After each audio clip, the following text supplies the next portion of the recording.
Hello again. I've got a few saddles here that I'm going to try out and going to fix. First of all, this is a Selle Anatomica H2. It's got really stiff leather.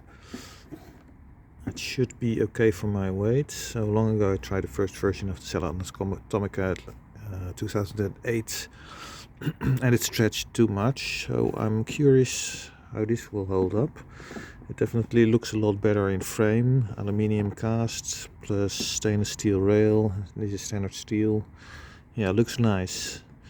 Notice the screws have a bit marks from over tightening or not putting in the hex keys too far enough, but it should be okay. But it's a bit sloppy, I think, from the people who assembled it. But still, the saddle looks pretty good. Yeah, further, the B17 titanium. I mostly fixed it with like these wood glue clamps to put a block of wood here in the middle and clamp the leather together. Clamp the leather also like this so that it doesn't bulge upwards, and at the front to make it to remove a bit of twists that there was in the leather because one of the rivets went through the leather, as you can see here.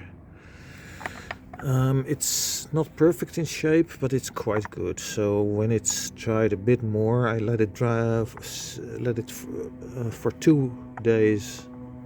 I let it rest here in the water. So this is what happened with the water. It turned into this color from this B17. I think it's B17 honey, but so I don't know what the color is from. Perhaps all the use, or I don't know. It's not perfect shape, but I think I'll let it dry one more day. Then I will put the nose piece here, about 2 centimeters or 2.5 from where it was. Drill some holes and mount it, and then let it dry a few more days after that, and then see what it's going to be like. If it can be used again, the saddle, or if I should use the frame on a standard B17 that I still have. Then there's a third saddle that I'm going to try out, and that is this one. And this is a used Gilles Berthoud Aspin. And it's, as you can see, it's completely deformed from riding in the wet, or riding it when it's completely soaked. I'm going to try to fix this as well, the shape, by putting it in a new in new water and see what happens. It should just get back to shape. I mean, you need to push it back into shape and let it dry out, etc., but it should work. I'm not sure how stretched it is, so that means that I may need to move the nose piece or the rear. Nose piece is almost certainly easiest, but we will see what would be the best thing to do. The Berthoud saddles, yeah, I bought this second hand very cheaply because it was so deformed, and for me this is like a challenge to see what I can do with it. So this could be moved a bit further forward, so yeah, perhaps I can move the nose piece a centimeter or 2 forward. So this has a stainless steel carriage, just like this Selle Anatomica H2. The Anatomica H2 looks a lot better than the one I had. This, by the way, has very thick leather, like 5.75 to 5.8 millimeters I measured. This standard B17 titanium has 4.3 to 4.8 millimeters leather. That's a bit, yeah. That's at the lower end of what I think is acceptable. I think it should be like 4.8 minimum.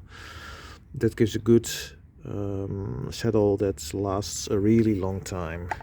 And if it's less than 4.8, then you really notice that it just starts to stretch much more. This also has very thick leather. Let me check It looks like it could be 2 layers from the colors glued together, perhaps.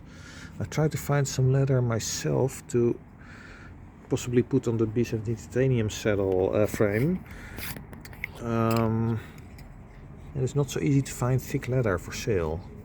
But let's see, what is the thickness here? Approximately, I think it's 5.3 or so. 5.7. Let's see. Yeah, 5.5, 5.7. In that region, 5.5. So that looks pretty good. Much better than the Brooks. And similar to this Gilles Berthoud. So next update will be after I fix this one, put the nose piece in, and after I put the shape back into this one, if all goes well. Bye bye.